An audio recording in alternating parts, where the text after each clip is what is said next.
Salut à tous, dans cette vidéo je vais vous présenter les ABC d'assemblage des pièces mécaniques constituant un système. Donc là je vais vous montrer ça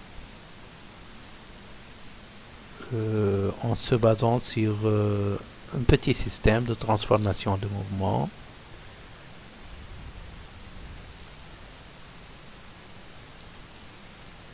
Voilà. Bon, avant tout, donc là, dans SolidWorks, je vais ouvrir une nouvelle page d'assemblage. Nouveau, puis assemblage.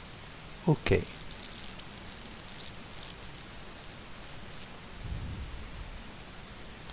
Puis là, donc je vais aller vers insérer les composants. Pièces, assemblage à insérer, donc parcourir. Je vais donc ouvrir les deux pièces constituant l'assemblage.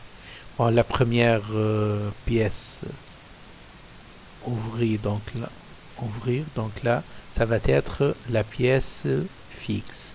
Donc vous voyez bien, lorsque je tourne, cette pièce tourne avec le repère. Donc là, si je tourne la pièce, vous voyez bien que le repère tourne avec la pièce. Voilà la première pièce. La deuxième pièce, donc là,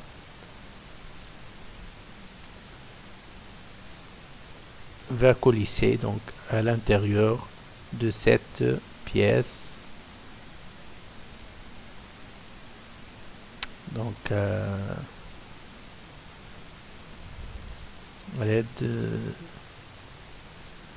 d'un vis, donc j'insère la deuxième pièce. Donc je vais aller là, insérer des composants, parcourir, voilà la deuxième pièce, ouvrir, voilà, je vais le mettre là. Donc comme vous voyez, cette pièce est libre. La première pièce est fixe par rapport au repère. Donc si par exemple je tourne la première pièce, le repère tourne. Par contre, la deuxième pièce, je peux translater ou tourner la deuxième pièce sans donc tourner le repère. Voilà. Bon, là donc je vais faire l'assemblage de ces deux pièces. Pour faire l'assemblage, donc je vais aller sur contrainte. Donc je vais choisir les faces qui vont être qui ont une contrainte là. Cette face là va être coïncidente avec cette face là. Donc là, la contrainte coïncidente, elle est déjà donc cliquée. Donc je clique sur OK, voilà.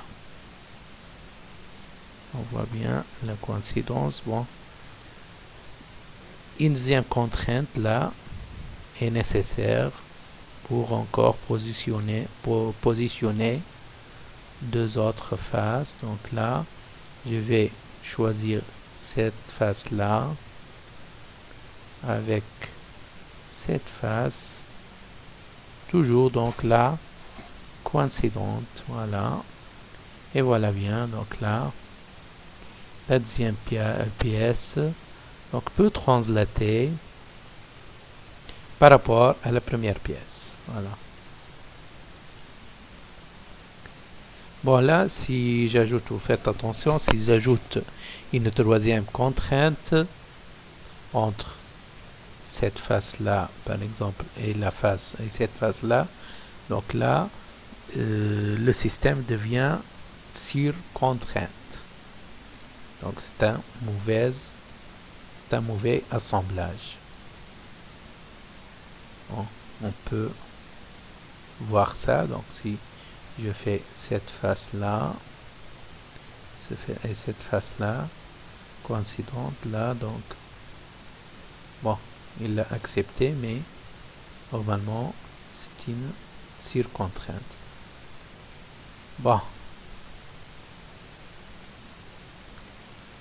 Maintenant, donc,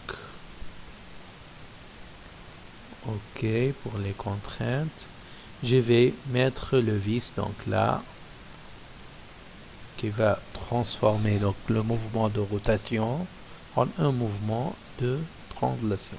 Bon, les vis, on les trouve là, dans la bibliothèque de conception.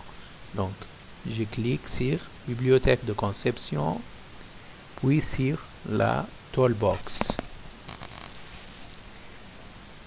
Donc, toolbox n'est pas activée, je clique là pour l'activer, c'est-à-dire la bibliothèque de conception. Voilà, je vais choisir donc les pièces en symétrique, là, en symétrique. Donc, je vais prendre un vis. Je peux prendre par exemple un vis sans tête, 6 points creux.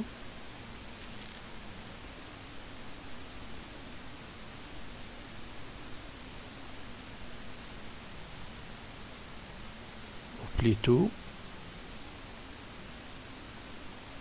vis à 6 points creux, vis à 6 points creux. Voilà, ça doit être avec tête. Donc là, je peux choisir par exemple le vis type CHC, cylindrique, tête cylindrique avec un creux hexagonal. Bon, voilà, je vais choisir ce vis-là. Voilà. Bon, je peux choisir donc là, comme vous voyez, le diamètre. Je vais prendre diamètre 10. Et aussi la longueur. Je vais prendre longueur du vis 100. Voilà. OK. Et voilà. Donc maintenant, je vais mettre ce vis-là dans sa place. Donc je dois choisir les contraintes convenables. Donc là, cette face-là doit être, je clique sur contrainte, doit être coïncidente avec cette face-là. OK. Et voilà. Encore une deuxième contrainte, là, une contrainte mécanique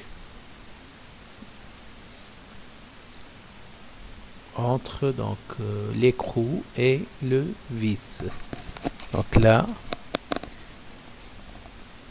liaison, je vais choisir contrainte mécanique, liaison hélicoïdale. Donc entre cette face là et là et l'écrou. Voilà. Contrainte, donc là n'est pas coaxial. Là, je vais aller vers les contraintes mécaniques comme vous voyez là. Je vais choisir donc la contrainte hélicoïdale. OK. Et voilà. Maintenant, si je fais tourner le vis, vous allez voir, bon, OK, pour la contrainte, vous allez voir donc la pièce en train de translater. Voilà, comme vous voyez là.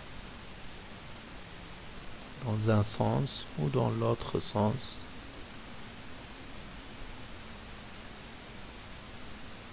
Voilà. Bon, je peux encore animer ce mouvement.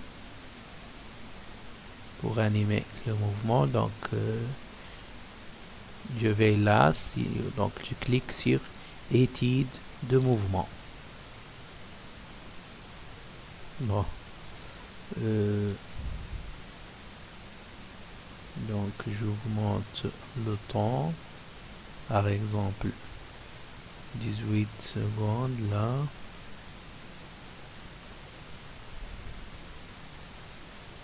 Voilà. Bon, je vais donc coupler le vis avec un moteur. Donc là, déplacer un composant. Voilà, je clique sur moteur et que je clique là sur le vis.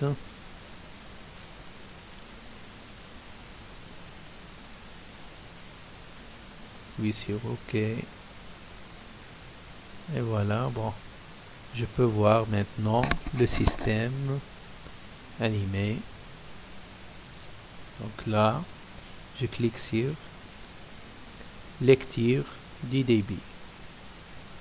Et voilà, vous voyez le vis en rotation et la pièce numéro 2 en translation.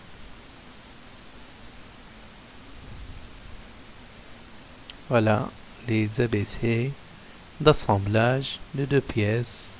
Bon travail à tous.